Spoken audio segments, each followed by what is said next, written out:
Olá, pessoal! Mais uma vez estou aqui para conversar e aprofundarmos um pouco mais sobre deficiência intelectual severa. Esse é um tema muito interessante porque eu trabalhei com esses sujeitos e sei realmente o que nós podemos fazer com eles para que eles possam melhorar a sua qualidade de vida. E eu vou compartilhar essa experiência com você. Hoje eu vou iniciar com uma história, o mito do Procusto. Vou então compartilhar aqui com vocês a minha tela sobre o nosso tema. O leito do Procusto. Não sei se você já ouviu esse mito. Esse mito fala de um homem muito grande e que ele morava no deserto, num certo deserto, e ele acolhia os viajantes. Ele oferecia uma janta e depois oferecia um leito, uma cama. Isso chama-se leito do Procusto. Só que tinha um problema. Se o sujeito, se o viajante, fosse muito grande para aquele leito, o seu Procusto cortava as partes que sobravam de perna e braço. Agora, se o sujeito era muito pequeno para a cama, ele esticava com cordas esse sujeito até ele caber na cama. Gente, eu acho que é um pouco isso que a gente acaba fazendo com os nossos alunos, quando a gente não respeita as diferenças, sabe? A nossa sociedade, ela faz muito isso com as pessoas que são diferentes. A sociedade quer enquadrar num modelo único, numa cama, num leito, aquele sujeito que não cabe naquela cama, tá? Seja ele por ser grande demais ou por ser pequeno demais. Na escola é assim. O aluno que fala demais incomoda. O aluno que fala de menos, a gente quer que ele fale. E aí a gente entra numa sintonia igual ao mito do Procusto. Essa é uma reflexão, gente. Vamos pensar como é que a gente está respeitando esse sujeito, certo? E não querendo que ele se torne ou se encaixe dentro de um padrão que você construiu. No século XXI, o padrão é ser diferente, ok? Não é ser igual, é ser diferente. É mostrar a sua potencialidade, é mostrar que você tem limitações, sim, mas que essas limitações podem ser desenvolvidas. E isso é a boniteza da vida, ser diferente. Então, a nossa sociedade, ela trabalha muito com a questão da normalidade do estigma. Tem um padrão, que é os ditos normais, e tem, então, aqueles que não cabem dentro daquele grupo, e aí eles recebem o estigma, uma marca. A partir desse estigma, que pode ser um enquadramento, o nome, né? Deficiente. E, então, eles vão poder ocupar determinados espaços e exercer determinadas funções. Então, nós temos que mudar isso. As pessoas devem ser respeitadas porque elas são diferentes umas das outras. O ponto de vista do outro é apenas um ponto de vista, certo? Por exemplo, eu mesma estou aqui no Instagram compartilhando tudo com vocês, as minhas experiências, mas tem gente que não concorda com nada que eu falo. Tudo bem, é apenas um ponto de vista, ok? Nós temos que respeitar as diferenças em todos os contextos. Eu sempre falo para meus alunos da universidade, se vocês não se respeitam dentro da sala de aula, porque vocês são diferentes uns dos outros, vocês não servem para trabalhar no processo de inclusão. Já é o nosso atestado, né? Que vai ou não vai. Se eu não respeito nem meu colega porque é mais velho do que eu e pensa diferente, ou tem uma ideologia diferente, ou tem uma religião diferente, ou uma identidade de gênero diferente, como é que eu quero trabalhar com pessoas que têm uma diferença muito grande daquela que eu acho que deveria ser a normal? Eu vou fazer igual o leito do Procusto? Ou eu vou esticar eles até a última, né? Ou eu vou cortar as partes que me incomodam? Então, vamos pensar assim, que a nossa sociedade, ela estabelece meios de categorizar as pessoas. E ela dá para essa pessoa, para essas pessoas, um atributo.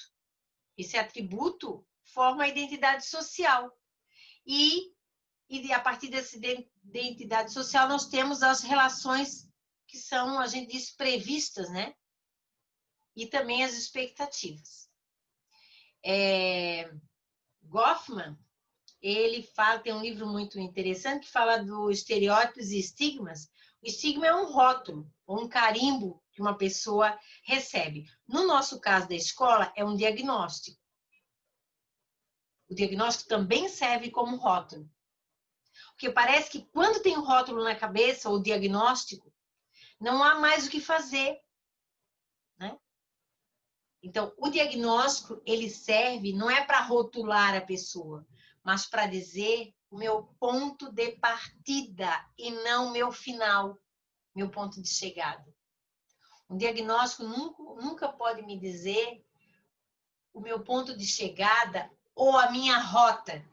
Ele tem que me dizer apenas o meu ponto de partida.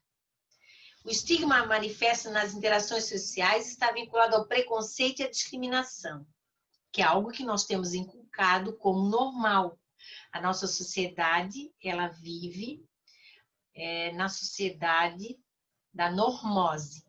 Normose é uma patologia social onde fica natural algumas ações sociais. Por exemplo, ver um cadeirante andando pela estrada, né, na cadeira de roda pela estrada, no meio dos carros, porque na calçada não dá para ele subir porque não tem uma rampa. Então é natural isso, normal. Não, não é normal. Isso não é normal. Isso é uma patologia social e que deve ser combatida. Ok? A deficiência não é apenas um déficit isolado, mas uma reorganização da estrutura psicológica desse sujeito, que oferece, por um lado, algumas limitações e, por outro, algumas possibilidades que devem ser desenvolvidas. Então, o processo de desenvolvimento de uma pessoa com deficiência, nós temos que considerar que aquele sujeito, aquela pessoa tem uma base biológica, mas também está dentro de uma cultura, de uma relação social histórica, e que esse sujeito biológico e esse espaço no qual ele ocupa, certo? Deve ser mediado por alguém que tem uma experiência. Esse mediador, que seria o professor, ele precisa acreditar nessa capacidade que o cérebro tem de se modificar, de construir novas sinapses. Ou seja, que o nosso cérebro é plástico, tem a capacidade neuroplástica. A mediação, ela se reestrutura num processo dinâmico, usando algumas ferramentas e signos sociais que possibilitam o desenvolvimento dos processos psicológicos ou das funções cognitivas que nos ajudam a não a adaptar ao ambiente, a nos adaptar ao ambiente, mas a nos apropriar dessas questões sociais. Então, a interação social é fundamental no processo de mediação. Esse plano que eu tenho que fazer individualizado do meu aluno tem que ser um plano que leve em conta, por exemplo, o jogo. Porque o jogo é uma maneira lúdica de adquirir conhecimento e permite ao estudante participar coletivamente e ativamente de um processo de aprendizagem.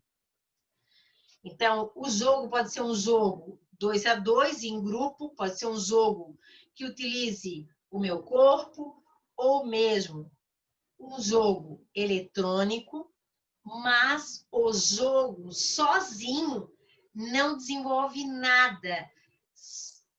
Para o jogo desenvolver as minhas funções cognitivas, esse jogo deverá ser mediado. Mediado por quem? Pelo professor que está coordenando aquela brincadeira. A partir do jogo, você vai pensar junto com o teu aluno sobre estratégias, plano de ação, que estratégia ele usou, né? Então, quando a gente sai do jogo e começa a pensar no jogo, é que as funções cognitivas começam a se reestruturar, se reorganizar. Porque o jogo pelo jogo é só prazer e não necessariamente desenvolver funções cognitivas superiores. Então, nós temos vários jogos, né? Então, a ideia é o jogo pelo jogo e o jogo mediado. Aqui eu defendo o jogo mediado, onde nós vamos fazer perguntas específicas para desenvolver as funções cognitivas. E aí nós temos jogos que os professores fazem, né? Como esse aqui que eu peguei na internet, no Face lá, de alguém, e um jogo comprado, tanto faz. Nós temos também os computadores, né? Os jogos nos computadores. Nós temos o computador, ele pode ser como um editor de textos e imagens. Podemos ter a internet das coisas, ou a internet da pesquisa e da interação das redes sociais. O da comunicação, porque se eu tenho um comprometimento que me impede de oralizar, de verbalizar, eu posso usar um computador que fala por mim. Só que eu tenho que aprender a usar. Então, o professor que trabalha no homeschooling, dentro desse nosso processo do Home Eduque, ele deverá ensinar o aluno a utilizar essa ferramenta tecnológica. Criação e descoberta e construção de coisas colaborativas. Hoje a gente tem a robótica virtual, né? Que é um grupo de pessoas trabalhando juntas em cima de um único projeto. É legal também que a pessoa com deficiência participe dessas equipes. Tem um jogo que é assim, ó, que fala. É um aplicativo para quem não oraliza. Ele é gratuito e ele funciona, né?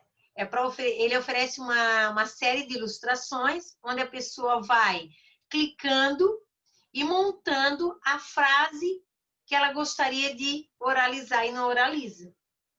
Então, isso é muito bom. Assim como tem alguns aplicativos para Libras, por exemplo, para tradução, né, de sinais, aqui também tem para oralizar.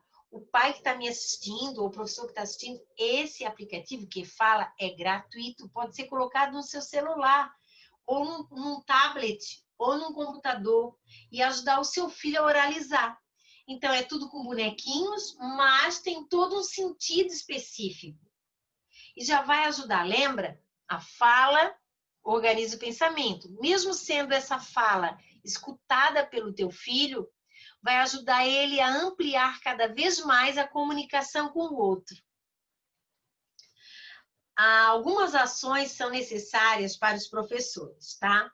Primeiro, tratar o estudante com deficiência intelectual severa de modo natural. Não atribuir a ele atitudes, por exemplo, superprotetoras, querer fazer tudo por ele, né? Ou infantilizadas, ou mesmo de rejeição.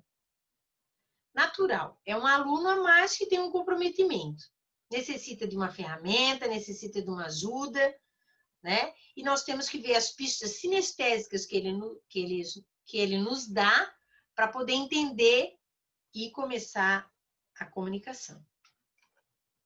Incentivar a autonomia na realização das atividades, por mais comprometido que ele se apresente. Então, vamos desenvolver potencialidades para que ele se adapte ao meio familiar e da comunidade e também da escola, para que ele possa, então, se beneficiar de jogos eletrônicos, meios de comunicação virtual. Hoje a tecnologia aí está à vontade. E o melhor é que nós temos várias ferramentas gratuitas, certo? Estabelecer objetivos, conteúdos, metodologias, avaliação, mas sempre levando em conta a questão do tempo, né? O tempo que o meu aluno tem para me dar as respostas. Porque às vezes você idealiza uma resposta oral e essa resposta oral não vem. Mas talvez você tenha que ampliar o seu olhar e construir o olhar luxuoso sobre o outro e perceber que ele está respondendo sim a partir do olhar, a partir de uma pista sinestésica com o corpo, certo? Então, sem preconceito, sem amarras, sem julgamentos, apenas aceite e interaja com o seu aluno. Você vai ver o efeito que isso vai ser. Respeite o ritmo de aprendizagem de cada um e vamos trabalhar com esse sujeito que não verbaliza, que tem problemas de coordenação motora. Vamos trabalhar com ele todas as linguagens, pictográfico, oral, musical, corporal, porque são formas de comunicação. Alguns procedimentos e orientações funcionais, fundamentais quando a gente vai trabalhar com o currículo funcional natural. Primeiro, as ordens dadas às crianças devem ser claras. O educador deve manter-se calmo e o elogio sempre presente. E sobre isso, inclusive, eu já falei em outro vídeo. Ajudas físicas devem ser evitadas, de forma a dar ao aluno a oportunidade de fazer sozinho e construir a sua independência. Desenvolver um currículo de maneira divertida, com atividades atraentes. O atendimento do currículo funcional pode ser em grupo, tá? Porém, o planejamento individual. Então, pode ter outras pessoas junto, né? Considerando outras pessoas. Vamos fazer um passeio? Vamos, todo mundo junto. Mas o planejamento individual, o semanário daquela pessoa, o dia daquela pessoa é dela, não são dos outros alunos.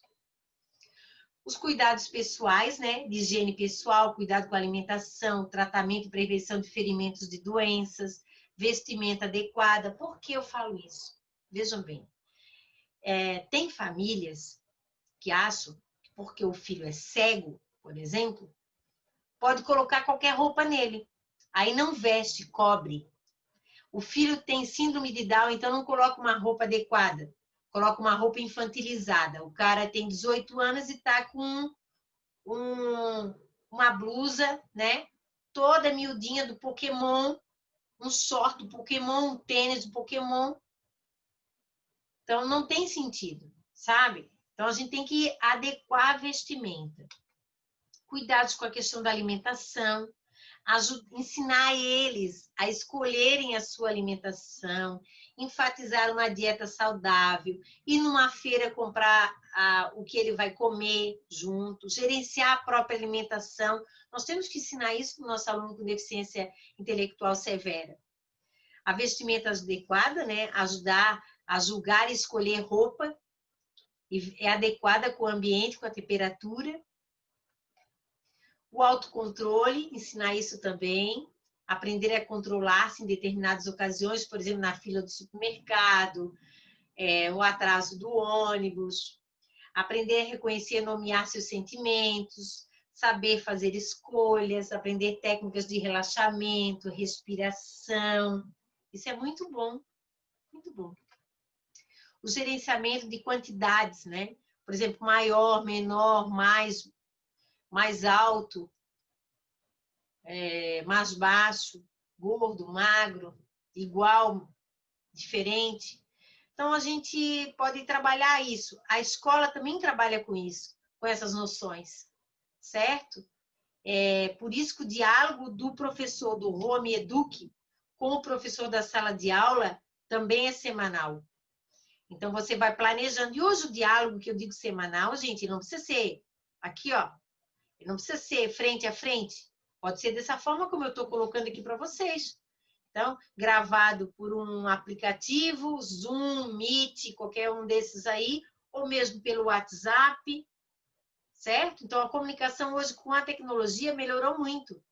Então, nós podemos ter a qualquer momento e a qualquer tempo uma interação com o professor da sala de aula. Gerenciamento do dinheiro, que é importante, né? Nós temos que pensar que essa criança ou esse adolescente depois vai ficar um adulto e que os seus pais não estarão mais presentes. Então, eles vão ter que ter uma vida mais independente possível. Então, se eu quero quero ensinar frutas para o meu aluno, eu vou pegar um dinheiro da própria família e vou fazer as compras com aquele dinheiro. Quem vai pagar é o meu aluno e vai receber um troco. E nós vamos conversar, mediar toda essa situação depois da vivência. Então, as situações concretas são fundamentais. E também pode ser usada a calculadora, pode-se prever visitas, né? O engajamento social com a padaria, com a feirinha, com o açougue, com o supermercado é fundamental. Porque esse sujeito ele pode comprar e esquecer de pagar. Mas a família, a loja, sabe quem é a família e sabe que ele está em treinamento. Então, a gente pode depois ir lá pagar, não tem problema.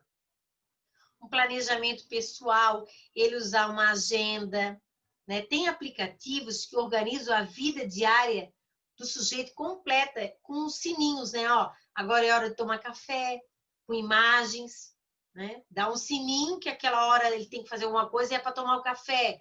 Depois é para escovar o dente, depois é para o almoço, depois ele tem que tirar uma cochilada, depois ele tem que ir para o computador para treinar alguma coisa, fazer uma atividade.